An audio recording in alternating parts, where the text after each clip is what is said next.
Today we've got 3 glute exercises that are going to help you with your lower back pain that you can do from home safely without any equipment needed. Now let's get into it.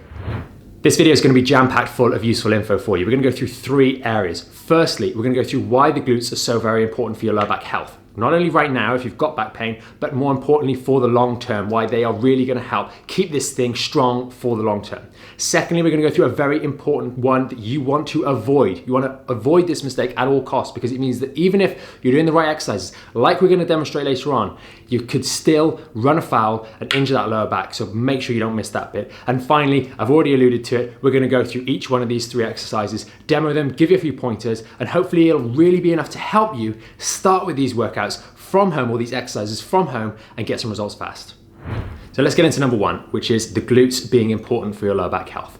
Ultimately, if we can keep our lower back out of the equation when we're doing day-to-day movements, like getting up out of chairs, getting down on the floor, getting up off the floor, going up and down staircases, all these sorts of activities, if we can keep our lower back steady and we can focus on building strong glutes, they are going to be the power drivers for the way in which we're going to move around on a daily basis. And unfortunately, modern life leads us to sitting for too long periods. We really find that our hips are in a position of flexion for extended periods of the day, and that's going to impact other muscles as well. But what it also means is those glutes are very rarely coming through that fully extended position, really contracting, getting that power generation necessary to stimulate them effectively. They're just lazy, they're tired, and they're just not being used. We're sat on them all day. We're not using them effectively. But they are the largest muscle, and in terms of complex, they are the largest muscle complex in your body. They're supposed to be used, and many of us don't use them enough. If we can build a little bit more stability here, the way in which they blend with the fascia and the muscular system higher up in and around the lumbar spine and lower down, they act as a great stabilizer for everything in this region. You'll be able to generate power.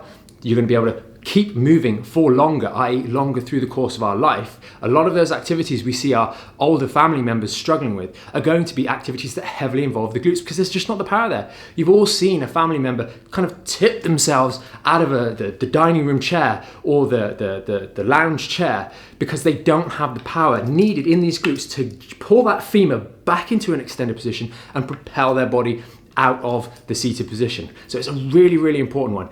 The other thing is when we injure our lower back, typically a lot of lower back injuries come down at the L4, L5 junction and L5, S1 junction. Those are the lower 2 segments in the lumbar spine, whether it's a disc bulge, whether it's some degree of spondyloarthrosis. So arthritis of the facet joints, or spondylosis on the disc, they're just getting worn, they're just getting older, they're getting narrower. Or it's something more sinister like spondylolisthesis, where the vertebrae are actually slipping forwards, maybe there's some issues there.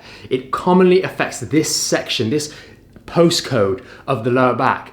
And that section is the section that controls our glutes and the other muscles in that region. And sometimes we get into this difficult scenario where the injury here is affecting the functionality of our glutes, so they become dysfunctional, either weaker or spastic in their contraction. And that negatively affects the lower back, which makes the injury worse, and we get stuck into this little loop. So being able to train these effectively and understanding their important role in your long-term health in general is really going to be vital to your success. So that's that. Now let's get into that number 1 tip that you need to avoid when you're training the glutes. This word of warning really alludes to how you hold and control your lower back. Whenever we're doing any of these exercises, yes, the ones we're talking about here, but other exercises as well, we need to learn to maintain a stability in our lumbar spine. We need to tighten the core, strengthen the core, engage the core. And that doesn't mean your 6-pack abs along the front. That means the whole corset. That's the way in which these core muscles, the obliques, start to blend with some of the fascia, which is sort of connective tissue that runs along your lower back in this horizontal manner. So the whole thing is held steady.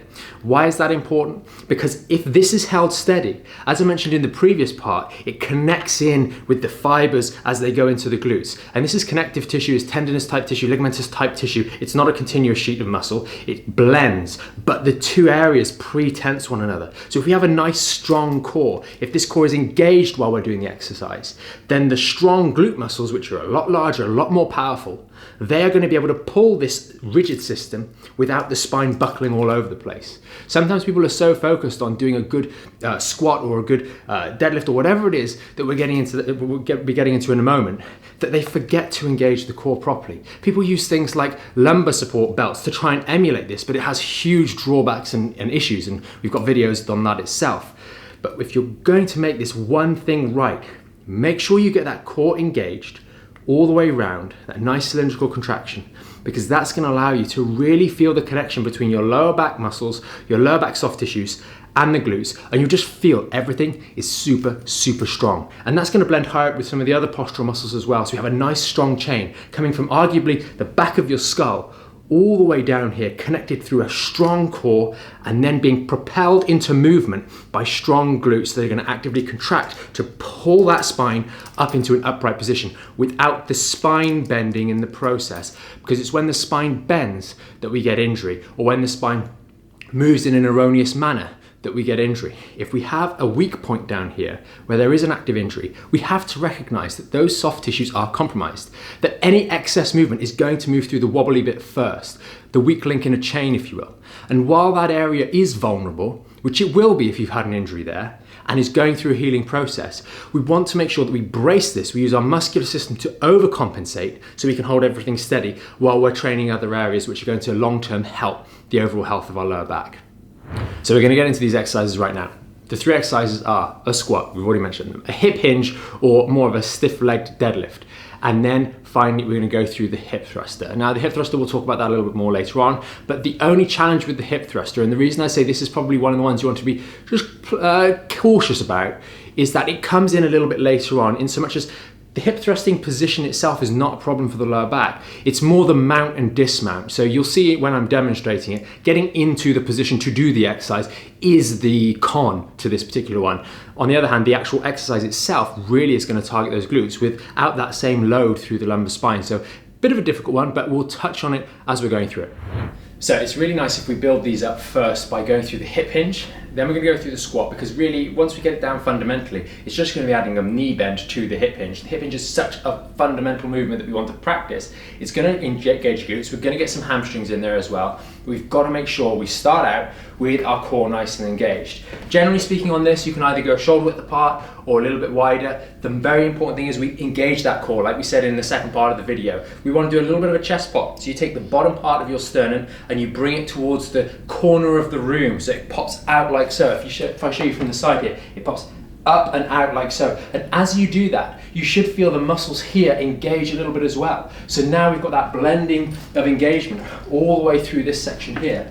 And then as we go through that hip hinge, we bend about the hip, and it's just like so, and then back up, like so, and then back up. The spine is not moving as we go through this range of motion. It's very, very mechanical when you're starting this. You might have the tendency to not quite do it right, and you can see my back rounding a little bit and we're not doing it correctly. The position should be bum out, like so, core tight, chest up, and that way you're gonna feel real strength and rigidity and tension in this part of your back, holding that spine steady, protecting any vulnerable segments, and making sure that those glutes are gonna drive us back up to the top position. And as I mentioned earlier, a little bit of hamstring is going to be involved there as well.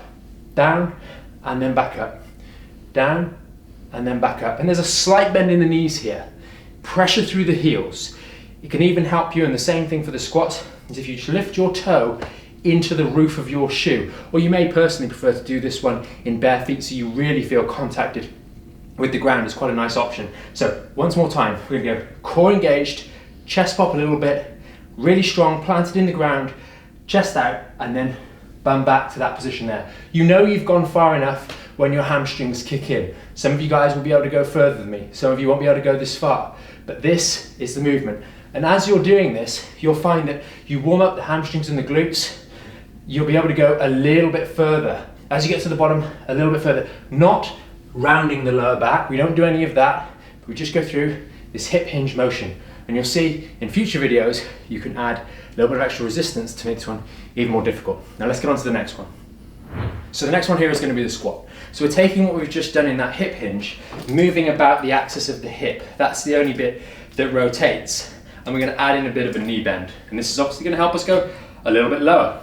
This is going to challenge our legs a little bit as well, but it really is going to hit the glutes if we do it properly. So as we're in this position here, you can have your feet either shoulder width apart, like so. You can have them a little bit wider. Now, let us know in the comments, different people find different positions a little bit better, and that's down to the morphology, the length of your femur versus the length of your torso, whether you prefer a wider or a narrower or a wider stance. For me, I go a little bit wider. Now, when we're doing this from the front, first and foremost, the knees and the toes are going in the same direction. We don't want this foot, as so commonly happens, pointing out there somewhere and the knee driving through. That's why many of you, when you do these simple exercises, you go, oh, my knee hurts. We've got to make sure we get our technique right. And again, when we're going through these exercises, reduce the range of motion with the squats in particular, because you probably won't be strong enough to go all the way down. Your glutes, your leg muscles, they're not necessarily going to be competent as we get right down to the bottom here in order to hold that knee nice and steady. So, what are we doing? We're getting our feet comfortable. We're engaging the core like we mentioned in number 2. Nice and tight. A little bit of a chest pop. Your arms can be out front, they can be here, wherever's comfortable for you, but your spine is not moving. And really it's just a more mobile hip hinge like we just did in the previous exercise. So we're going to go into this position here and then chest up nice and tight, core engaged, and just go down into the squat. And then we're going to come back up. Just down into the squat, and then we're going to come back up. And really, as we go down, feel where the bottom is for you. That's as far as I'm going to go, and come back up. But for you, when you're doing this, you might just go to here. That might be as far as you can go before your knees start wobbling. And then we drive back up through here. That's my fingers, not my hips, making that noise there. So down and back up. Spine, core, nice and engaged. So we're going through these movements and really just try and think about those glutes doing the work as you're going through this range of motion. Now let's get into the last one, because that one needs a little bit of explanation. Guys, I'm just going to show you this one from the front. The biggest thing, as I mentioned earlier on in this video, was getting into the actual position. That's the hard part that maybe could be a little bit problematic for the lower back, so we have to make sure we're careful, diligent as we're doing this. I'll show you from the front, then I'll demonstrate the actual exercise from the side. So, sit on the chair, using a good squat. I personally find, the reason I put it here is because you want to have the chair against the wall. I'm going to demonstrate it without the chair against the wall, just so you guys can see it a little bit better. But when we have the chair against the wall, it means the chair's not going to slide out from behind us. That's just a safety point of view. Hands on here, and then you just drop your elbows into position, and that'll mean that your middle back is around about the right position to then just lean on your back. Now, I've got my back on, and I've got my middle to lower thoracic spine on the bench, and I've got my feet on the chair, and I've got my feet planted firmly. Let's switch the position around and go from there. So I've magically managed to move the chair 90 degrees, and now we're in the right spot. So we want our knees at 90, we want our middle to lower thoracic spine on the bench here or on the chair, whatever you're using. Sofas actually work pretty well for this as well. And then we're going to just lean onto our thoracic spine, maybe slide down a little bit so you're more in the middle of the thoracic spine now. Knees at 90, remember, and then all we do is we drop our bum down. See the chair slid then? That's why you do it with the wall behind you. Core nice and engaged, and then come up. Down slowly, and then back up. And as you come up, you squeeze. Do not arch your back. You'll see some other more advanced techniques here that involve making different scooping motions. Those are not for you if you've got a lower back issue. If we've got a lower back issue, you want to focus on just a neutral spine. Get these movements down with a neutral spine, and don't worry about advanced or training strategies. Here, we just want to focus on getting the basics right, getting a foundation, and then go from there. So nice up, core nice and engaged. Back muscles, we can't really do a chest pop in this position, but think about that same movement. Down nice and slow, and then drive back up and squeeze those buttocks together. Not the back into extension, just squeezing the hips, only the hips. All of these three movements only involve the hips. So we're going down, and then back up. And then comes the dismount. You can kind of walk yourself back in, get your elbows on the chair, and then come up. The other way you'll see in more advanced glute hip thrust training, you see people just drop themselves down. The reason I'm telling you not to do that is because by dropping yourself down, it can sometimes irritate your lower back. Sure, if you find it really a lot more comfortable to do it this way, just please be careful, because that can give you a little bit of irritation when you're dismounting in that manner. Okay, so a few points here. Number one, you can drop yourself down onto the floor if you're a little bit more advanced, but if you've had back pain for the last X number of weeks and you're starting to do some rehab early on, this one, be careful with the dismount, and I would really consider maybe sticking to the earlier ones instead. When you're doing this exercise, if you've got any neck trouble, you can use a pillow. Try and keep your gaze fixed up as you are in this position here. Fix your gaze up into that corner rather than down or over like that something, it's going to be a little bit more efficient for your neck. And as I said, if you need to use that pillow, you can do. Sometimes your neck does get a little bit tired when doing these exercises, so just bear that in mind. Don't push it. You're trying to fix your back. You don't want to end up with neck trouble at the same time. So, and to recap the dismount one more time, we can either go up like so, which is going to be easier on your back, or if you're more comfortable with these sorts of things, you're a bit further on in your rehab, just simply dropping down can work as well for you. But as I said, if you're earlier on in the rehab process, this might be a little bit more uncomfortable to do. Try it, you will find out relatively quickly, and then can adjust your course accordingly. It's all about testing, evaluating, and then adjusting where you need to. So there you have it. 3 great exercises you can use to build your glutes, to really work that area so it can support your lower back more effectively, and not only for the short term, but for the long term too. Keep your back really bulletproof. Remember, healing takes time, and quite often when the inflammation has come down, we feel better, but the remodeling process and the strengthening of those tissues hasn't taken place, and we can sometimes forget about that by the fact that we don't have any pain anymore and push things in an appropriate manner. So remember those tips, whether you're doing them just like this at home, or whether you're doing them in the gym or using additional resistance, they really, really work. And if you keep that core engaged, you keep that chest popped out when you're doing the squats and the hip hinges or deadlifts, you're gonna really find it's helpful. And obviously we've got those hip thrusters that are gonna be really, really great ways for you to specifically target those glutes in a way that the other 2 exercises don't quite do as well. So in combination, you've got 3 really great exercises. 2 that mimic the movements of daily living, and 1 that really isolates those movements, which will transfer into those other exercises to have a really well-rounded approach to training those glutes, because we want to use them to protect our lower back for long term. If you did find this video helpful, consider giving it a thumbs up. Remember, you can always subscribe to the channel to stay up to date on all the latest videos, and until next time, we'll see you in another one.